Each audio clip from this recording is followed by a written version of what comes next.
рекордное количество просмотров на моем канале, имеет ролик, на котором я коряво играю на гитаре под драм-машину Boss DR3.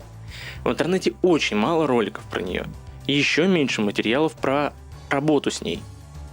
Это неудивительно, так как самим боссом, это подразделение Роланда, если что, она сама позиционируется как нечто, не заслуживающее особого внимания. Так, мелочевка для людей, которые не могут себе позволить что-то более стоящее. Тут впору и согласиться, и опровергнуть. Чем мы сейчас и займемся. Итак, внешне Boss DR3 представляет собой вот такую серую коробочку с экраном, крутилкой и кучей резиновых кнопок. Без мануала к ней не подступиться, но достаточно покурить пару-тройку дней, попрактиковаться, и все проблемы уйдут. Экран монохромный, с рыжей подсветкой, вмещает в себя две строчки по 16 символов. На нем же во время программирования будет отражаться нотная сетка и куча всего другого. Крутилка, она же колесо параметров, она же Speed Dial. Соглашусь, прокрутить через тонну чисел, букв и параметров действительно очень удобно и быстро. Сама она не нажимается. Режимы. Воспроизведение паттернов, ручное, автоматическое или сонги. Расскажу позже в секции про программирование. Воспроизведение. Тут все просто, как на магнитофоне. Старт, стоп, запись. Редактирование. Итак, выход в настройки, влево-вправо, пробежка по параметрам, Exit и Enter, аналоги Escape и Enter на обычной клавиатуре. Секция Total Sound Control. Управление эффектами, компрессор, эквалайзер и ревербератор. Далее идут не просто кнопки, а многофункциональные пэды с чувствительностью к силе нажатия. В режиме игры паттернов переключают паттерны и вариации. Вот, сейчас. Причем доигрывает он до конца такта, точнее до конца паттерна, и сразу переключает на следующий. Также имеются кнопки вариации паттернов. Вот здесь добавились такие тарелочки. Вариации набора ударных. Включает альтернативный, заданный для этого стиля, набор ударных. А также мьют. Глушит, как правило, либо малый барабан вместе с хэтами, либо бочку. В зависимости от. Останавливаем. А в режиме инструментов вся эта бодяга выдает в зависимости от режима либо ударные сами,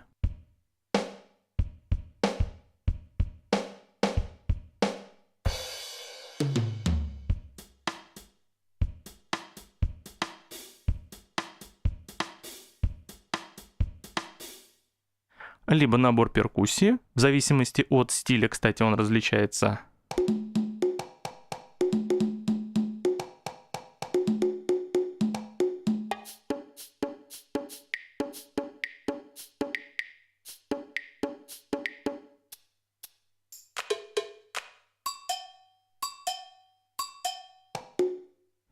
А также звуки баса, которые опять же варьируются от стиля к стилю, от набора к набору, так называемые киты.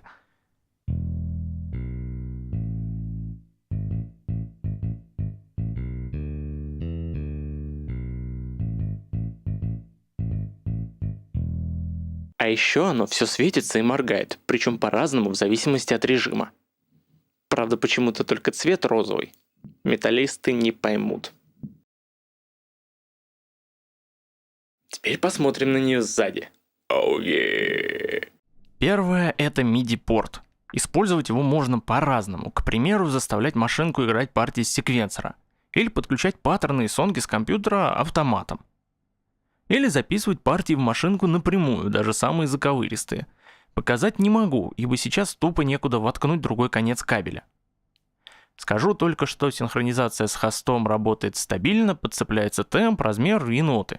При этом старт и запись в хосте цепляются именно как старт и запись в самой машинке. Идем дальше. Foot switch. Иначе говоря, педаль. Если еще точнее, две педали.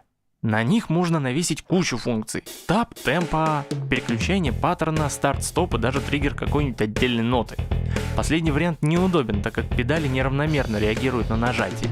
Для игры неудобно, для управления в самый раз.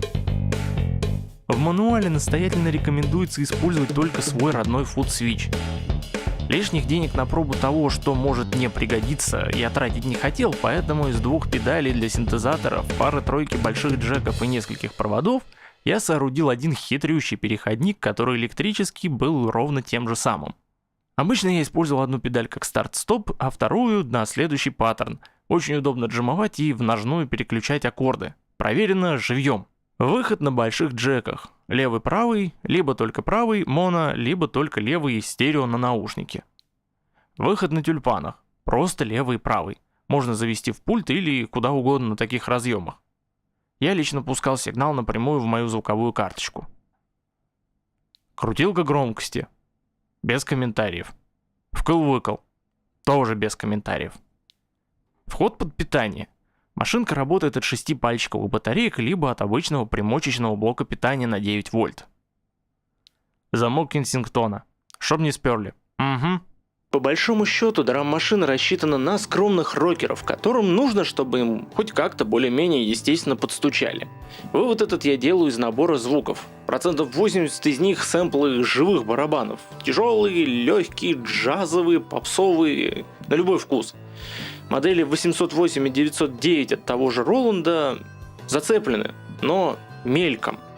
Даже нет своих тарелок, только как бы настоящие медные. Фу. Баса тоже всего ничего. 12 штук, и все звучат одинаково неестественно, хотя электронные варианты в нужных местах очень даже ничего. Но, как ни странно, с остальными инструментами звучит вполне себе органично, даже несмотря на то, что у меня ухо придирчивое и всякие сэмплированные медюшные штуки я слышу просто на раз-два.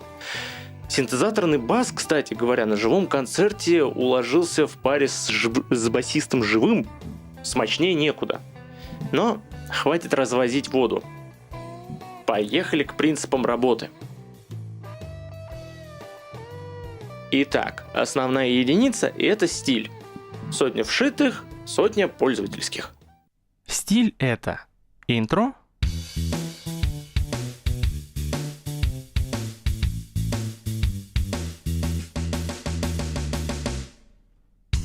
выход, то есть аутро, эндинг, как он здесь называется.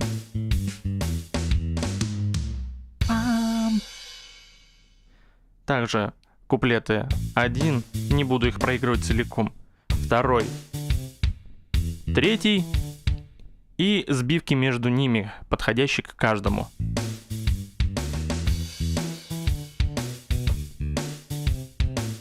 Вот такой чикагский блюзец.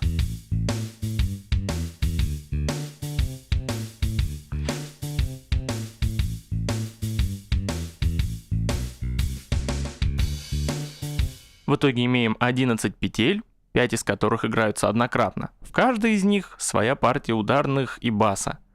В машинке есть одна концептуальная засада. Длительность паттерна 4 такта, его можно только укоротить. Музыкальный размер здесь выставляется только на стиль в целом, и то только на свой собственный. Стили можно переключать при монтаже готовой песни, но здесь это очень неудобно и нелогично. Если выставить размер 8 четвертей, места хватит, чтобы запрограммировать целый квадрат. Полезно, если пользоваться не только партиями ударных, но и баса. Лично мне для блюза и серфа хватало за глаза. Паттерны объединяются в стили. Стили объединяются в сонги. При этом во время забивания, собственно, этого сонга можно переключаться со стиля на стиль, поэтому запрограммировать можно кучу всего. Но это годится только для очень неуемных извращенцев. Типа меня, ха-ха-ха.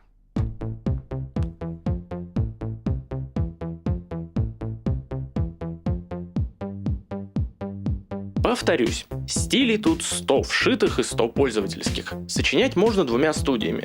Взять и скопировать фабричный стиль, что-нибудь в нем потом подправить, либо сразу настучать и наиграть свой собственный. При наличии компьютера с MIDI-выходом даже стучать не надо, можно просто взять и поставить на запись.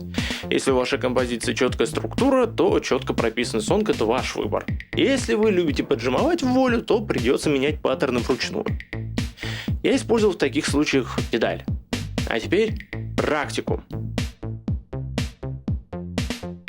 Способ первый. Настучать все живьем. Неточности могут вылезти сразу, и придется все равно потом все править пошагово, но шлифовка — это дело не страшное и очень важное. Делается это просто. Вот мы колесом находим какой-нибудь свободный пользовательский стиль. Напоминаю, это уже вторая сотня. Так, ищу, в котором темп будет 120. Это означает, что я в него еще не влезал. Проверяем. Ага, все тихо. Так, проверим еще остальные паттерны. Так, итак, входим в режим «Запись». Он сначала предлагает записать все пошагово, но потом мы берем, нажимаем клавишу воспроизведения. Он едет, дает метроном. И мы... Да, я опоздал немного, но сейчас будем стучать дальше. Так.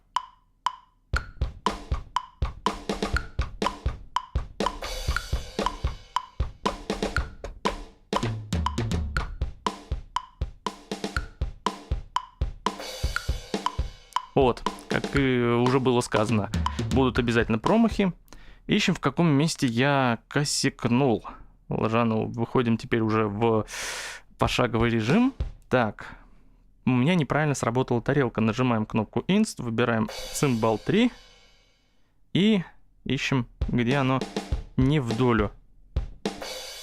Вот здесь. Чтобы удалить, нажимаем на кнопку записи и одновременно на цимбал. Или на нужную ноту. И... О, все. Так. Нажимаем на стоп, он сохраняет этот паттерн, этот самый. Так, а в какой он у меня сохранил? Стоп, секунду. Понятно. Сохранил он в интрушку, ну ладно. Правильно, для этого надо вот так вот переключиться, зажать, и будет он писать все, куда надо. Так, пробуем еще раз.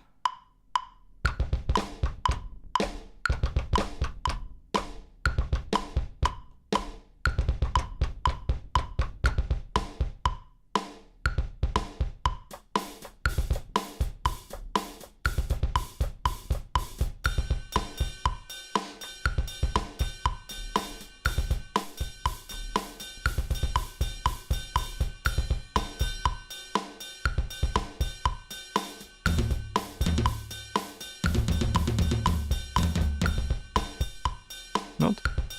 Можно попробовать сейчас еще басец ввести. Какой-нибудь, я не знаю, какой здесь конкретно будет тембр, но неважно. Так, жмем на начало паттерна и...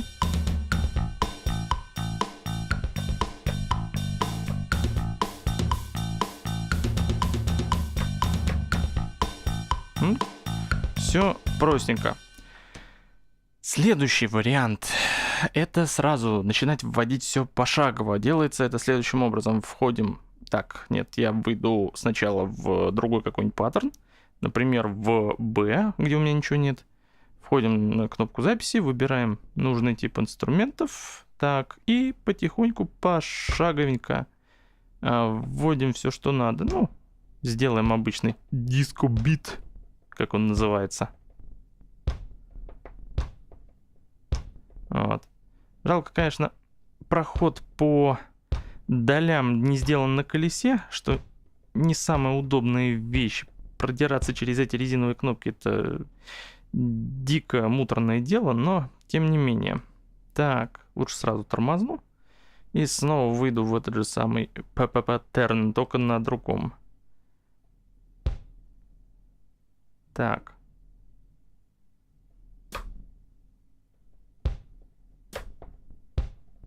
Ну ладно, может быть, это не вот этот вот классический бит, да и черт бы с ним. Так. Еще вот так. И вот здесь вот открытый хэт долбанем. Потом. Ну, попробуем, ладно, не будем всякую дребедень типа рабочего добавлять, просто воспроизведем, что получилось.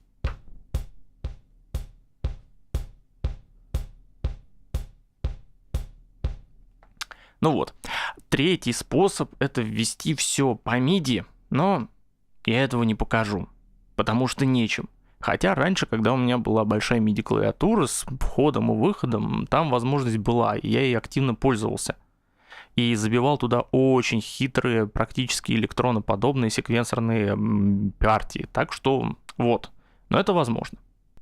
Что у нас есть по сонгам? Что такое сонг? это, в принципе, заранее выбранный какой-нибудь, возможно, один стиль, в котором в заданном заранее порядке переключаются паттерны.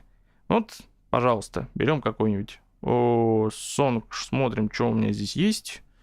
Так, вот, допустим, даже самая Umbrella. Вот. Так, стиль у нас юзерский 6. Сначала идет интро, потом куплет раз, два, первый куплет, потом куплет Б, потом А с вариацией.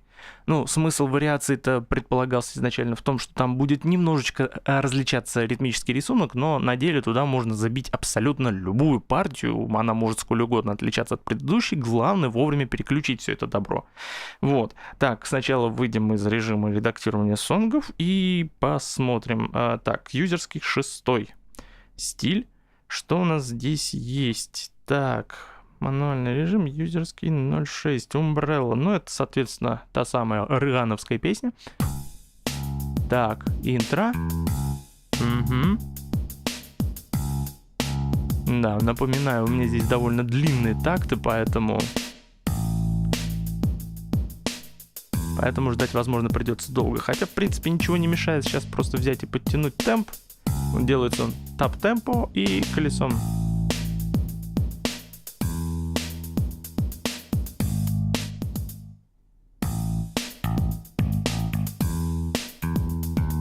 Ну-ка, что у меня в паттернах? Так. Здесь это есть. Ага, переходы у меня вообще не расставлены. Видимо, для этой песни их были не нужны. Угу. Ну вот, таким образом мы переходим в тот же самый режим. И там, в принципе, делается все примерно следующим образом. Мы просто распихиваем либо в пошаговом режиме раз за разом вводим, нажимая на кнопки, что куда надо. Я не буду в данном случае это все производить, дабы не сбить песню, вдруг когда-нибудь еще пригодится. И просто вбиваем все пошагово. Для этого не помешает изначально взять на бумажке, расписать, какой куплет за каким идет и повторяется сколько раз. В другом случае можно сделать примерно то же самое, только сейчас покажу, как это делается. Так, главное выбрать стиль. Вот вспомнить бы, какой это там был. Потому что здесь засада в том, что он не подписывает, какой это был. Ну ладно, остановимся на каком-нибудь из фабричных, наугад. Вот, выбрали стиль. И...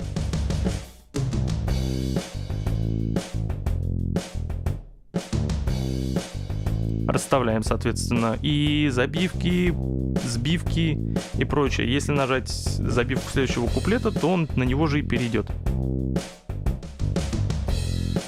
Это может звучать немножко криво во время программирования, но потом он все это дело выстроит нормально. Вот, завершаем песню.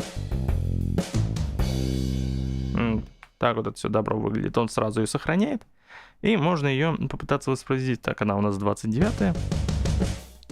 Пам, пам, пам, пам, пам. Я люблю тебя, колбаса, за колбаса, колбаса. Ба-да-ба-ба-бам, ба-да-ба-да-ба-дум, ба-ба-ба-ба-ба-бам. Пам, тан-тан-тан-тан. Вот такая вот машинка. Надеюсь, видео показалось вам полезным, и теперь вопросов с ней ни у кого больше не возникнет. Я намеренно не стал уходить в дебри типа редактирования самих наборов ударных или там пресетов обработок, потому что, во-первых, сам этими функциями практически не пользовался, а во-вторых, считаю это в данном обзоре несколько избыточным. Пальцы вверх, подписки, дележка этим видео в соцсетях и комментарии не только сделают лично мне приятно, но и помогут донести сию информацию до других страждущих.